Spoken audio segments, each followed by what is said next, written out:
On arrive dans cette dernière partie de la formation et on a voulu la commencer avec Pierre en faisant une petite vidéo assez courte sur 6 conseils pour assurer une super relation client. Pourquoi est-ce qu'il faut assurer une super relation client? Parce que c'est ultra stratégique. C'est ce que j'ai expliqué tout de suite dans cette slide. C'est finalement une super relation client. C'est quand le client est satisfait. On a mis entre parenthèses ultra satisfait de sa collaboration avec vous. Et qu'est-ce qui va se passer si le client ou la cliente est dans cet état-là? Eh bien, il ou elle va vouloir continuer à travailler avec vous, vous recommander autour de lui ou autour d'elle, accepter vos tarifs même s'ils sont un petit peu au-dessus des prix du marché. Bref, il y a que des avantages. Il faut vraiment, je prends souvent des exemples extérieurs, mais dites-vous, c'est un peu comme si vous allez dans une boulangerie qui est plus loin que la boulangerie la plus proche de chez vous, où le prix de la baguette est un peu plus cher, et éventuellement où il y a de la queue, où il y a de l'attente. Eh bien, pourquoi est-ce que vous y allez toujours? D'ailleurs, je dis ça, mais quand j'y pense, en fait, c'est un peu inconscient, mais moi, c'est ce qui se passe juste à côté de chez moi. Eh bien, pourquoi est-ce qu'on fait toujours ça? Tout simplement parce que l'expérience client est géniale. C'est-à-dire que, bien entendu, le résultat attendu, le résultat de la prestation est satisfaisant au minimum, s'il n'est pas génial, mais surtout parce que la relation client se passe super bien, parce qu'on passe un bon moment et parce qu'on est content de travailler avec la personne en face. Il faut vous rappeler que certes, les entreprises recherchent des résultats, mais elles recherchent aussi, même si c'est inconscient, à passer un bon moment. C'est-à-dire que quand les gens vont au travail le matin, ils ont envie que ça se passe bien, ils ont envie de passer un bon moment. Donc forcément, si c'est le cas avec vous parce que il y a une super relation, eh bien, ils vont être prêts à accepter beaucoup plus de contraintes que normalement. C'est parti pour les 6 conseils. Cette vidéo, elle va peut-être pouvoir être amenée à être complétée. Donc, ça se trouve, si vous revenez dessus dans quelques semaines, dans quelques mois, ça sera pas 6 conseils, mais 9 ou 10. Pour l'instant, on en a réuni 6. Si on en a qui nous semblent, avec notre expérience, plus logiques, on n'hésitera pas à en rajouter.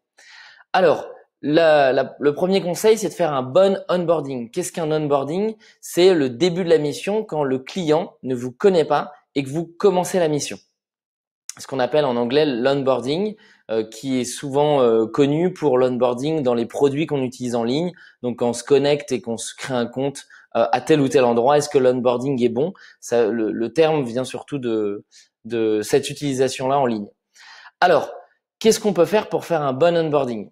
Déjà, ce qu'on vous conseille, c'est de clarifier les différentes tâches et les différentes étapes. Vous l'avez certainement fait dans la proposition commerciale, en tout cas je l'espère, ou dans l'email qui va accompagner votre proposition commerciale. Mais si vous ne l'avez pas fait, ou même si vous l'avez fait, ça vaut le coup d'enfoncer le clou et d'expliquer comment ça va se passer. Voilà, le client, il a plein de choses en tête. Depuis votre proposition commerciale ou vos échanges, il n'a pas forcément tout retenu. Il y a peut-être un peu de temps qui est passé. Et dans ce cas, ça peut valoir le coup de passer un petit appel ou d'envoyer un email pour dire voilà, j'ai fait un Trello ou un Notion. Notion, c'est un outil qui est vraiment génial que je vous recommande, qui inclut les fonctionnalités de Trello. Trello, vous connaissez certainement, c'est ce qui permet de faire des tableaux et justement de faire des colonnes avec dedans des tâches et de les glisser les unes à droite, à gauche. Eh bien, ce que je vous conseille, c'est si vous voulez être super carré, vous faites un Trello ou un Notion à partir de la page que vous allez créer sur un de ces deux outils. Les deux liens seront dans la description de ce cours. À partir des liens que vous allez créer avec ces deux outils, vous créez une page par projet, par client. Et dans ce cas, vous créez des colonnes et vous pouvez tout simplement faire 3 colonnes, c'est-à-dire à faire, en cours, fini. Et à partir de là, vous mettez toutes les tâches à réaliser. Et comme ça, votre client, vous pouvez le rassurer, même s'il va pas l'utiliser tous les jours.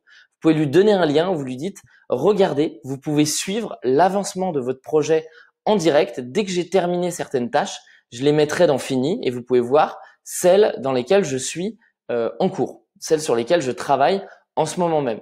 C'est hyper pratique. C'est vraiment hyper rassurant pour le client. Ça permet aussi visuellement de voir tout ce qu'il y a à faire pour le projet. Souvent, c'est aussi hyper salvateur pour nous en tant que freelance parce qu'on se retrouve à montrer au client, à lui dire regardez tout ce qu'il y a à faire. Votre projet, il va pas se faire en 2 jours. Donc, ça a ces 2 vertus. Et puis, autre chose que vous pouvez faire pendant le début de la mission, pendant l'onboarding, eh bien, c'est tout simplement annoncer le prochain rendez-vous. Annoncer le prochain point de contact avec le client. Donc, lui dire, voilà, moi maintenant, je vous ai montré toutes les tâches que j'avais à faire, ce sur quoi je commence à travailler. Ce que je vous propose, c'est qu'on se retrouve dans 2 semaines, 3 semaines, à telle date, et que je vous présente déjà les prochaines avancées. Ça permet au client de se dire, OK, je vais à tout moment savoir où il en est, et puis je sais aussi la prochaine fois qu'on se voit et qu'est-ce qu'il est censé me montrer. Ça permet en plus inconsciemment ou consciemment de se mettre un peu la pression parce qu'on a un rendez-vous qui est fixé avec le client, il faudra qu'on lui montre quelque chose. Je sais que ça aide certains qui ont besoin de se mettre une petite pression. Et ben rien de tel que fixer tout de suite un rendez-vous dès le départ. Deuxième conseil, c'est de tenir au courant. Un seul objectif avec ce conseil-là, il faut que le client ne se demande jamais où ça en est. Enfin, qu'il ne se demande jamais et qu'il ne vous le demande jamais aussi. Donc en gros, dès qu'on tombe sur un imprévu, dès qu'une étape est passée, eh bien on tient au courant notre client. Même s'il y a un Trello et un Notion qu'on a fait dans l'étape précédente, des avancées, dès qu'on va avoir une plus ou moins grosse avancée ou un imprévu ou une coquille, il faut tenir au courant le client. Ça sert à rien de lui envoyer un SMS dès qu'on a travaillé 10 minutes sur le projet. Ce qui est intéressant, c'est plutôt de dire, voilà, là, je suis en train de bosser là-dessus, c'est un peu plus compliqué que prévu, c'est juste pour vous tenir au courant, peut-être que j'aurai 1 ou 2 jours de retard. Ou peut-être, plutôt que de dire 1 ou 2 jours de retard, c'est juste, voilà, je vous préviens, ça va pas sortir tout de suite, je vais me débrouiller pour être dans les temps, mais actuellement, j'ai un petit bug là-dessus, si vous faites un site internet, ou alors si vous avez besoin de faire des recherches parce que vous êtes rédacteur, ou même si vous avez un événement perso, il faut pas hésiter, bien sûr dans la limite d'une relation professionnelle, mais à tenir au courant votre client pour qu'il soit toujours rassuré sur le fait de dire la mission est sous contrôle et j'ai quelqu'un qui travaille dessus. Le troisième conseil, eh bien, c'est d'être honnête, pas de petits secrets que vous gardez pour vous. L'honnêteté crée la confiance et la confiance est la clé pour une relation qui est saine et qui fonctionne bien. Donc, être honnête, ça veut dire quoi? Ça veut dire que de temps en temps, on considère que les choix de nos clients ne sont pas bons. Eh bien, il ne faut pas hésiter à exposer notre point de vue. C'est-à-dire, voilà, moi, j'aurais pas totalement fait comme ça. J'aurais plutôt imaginé ça comme ça. Voilà. Pareil, on rate quelque chose, on n'a pas réussi quelque chose, il faut le dire. On s'en rend toujours compte. Quand il y a un problème, on s'en rend toujours compte.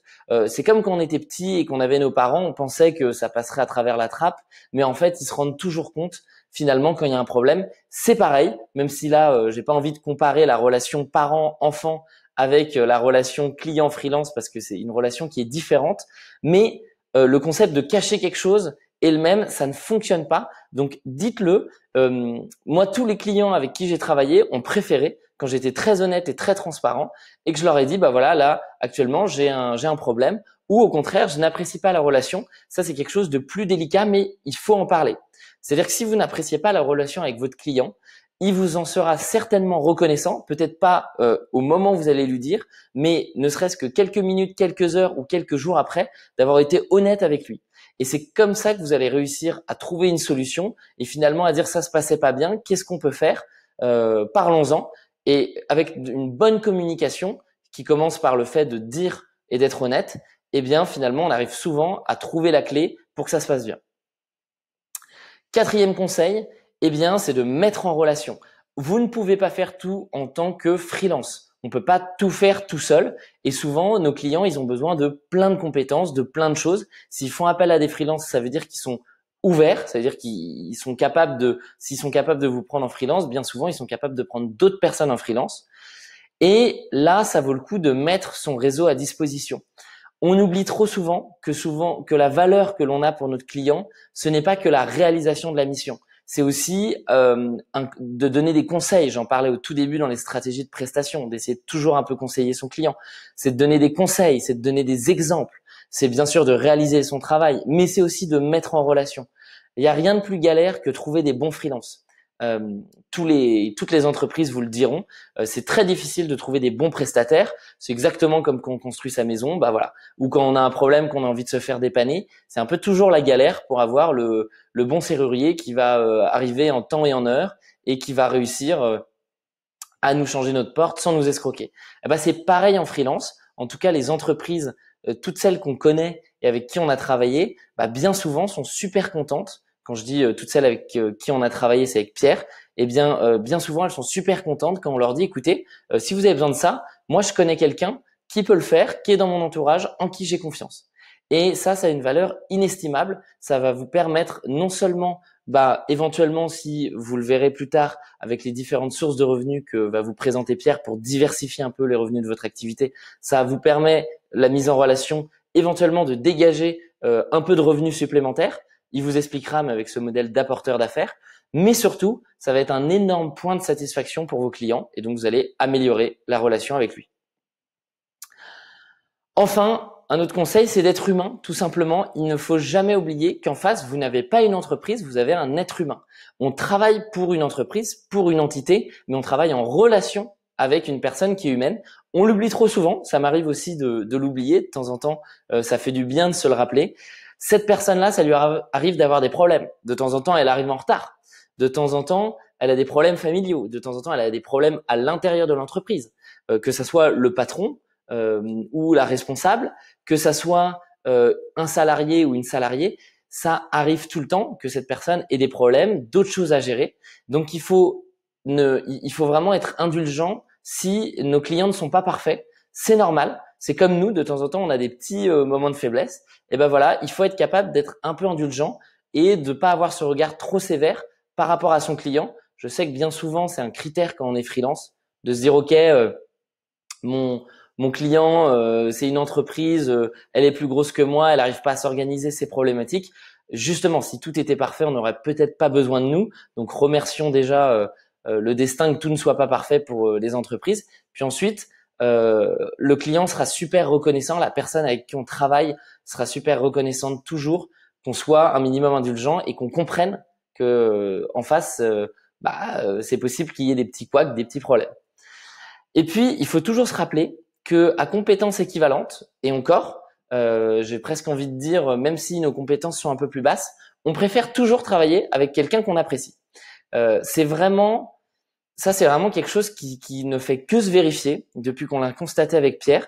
C'est qu'on connaît des gens qui sont freelance, qui font bien leur travail, bien leur métier, mais c'est pas les meilleurs. Et pourtant, ils sont toujours pleins et ils ont toujours du boulot, toujours des demandes. Et quand ils redirigent vers d'autres personnes parce qu'ils sont surbookés, souvent on leur dit non, mais j'attends, c'est pas grave, j'ai envie qu'on travaille ensemble. Et ces personnes, ce qu'elles ont en commun, c'est qu'elles sont toutes super sympas et qu'elles ne parlent pas que de boulot. Qu'elles ont bien compris que finalement, quand quelqu'un arrive au travail, eh bien, il a envie de aussi parler d'autre chose que juste le boulot et d'être dans son tunnel. Donc, au début, quand vous avez quelqu'un au téléphone, à la fin et de temps en temps au milieu, s'il y a une occasion, eh bien, vous pouvez parler d'autres sujets que le boulot. Quand vous commencez une discussion, l'idée, c'est pas d'attaquer directement, comme pendant le rendez-vous découverte, et de dire, bon alors, où ça en est, tel chantier, tel chantier, tel chantier, mais plutôt, voilà, de parler comment va la personne, si vous avez des passions communes, etc. Pas hésiter à en parler. Ça fait la différence, c'est plus agréable, non seulement pour votre client, mais aussi pour vous, et ça va se ressentir.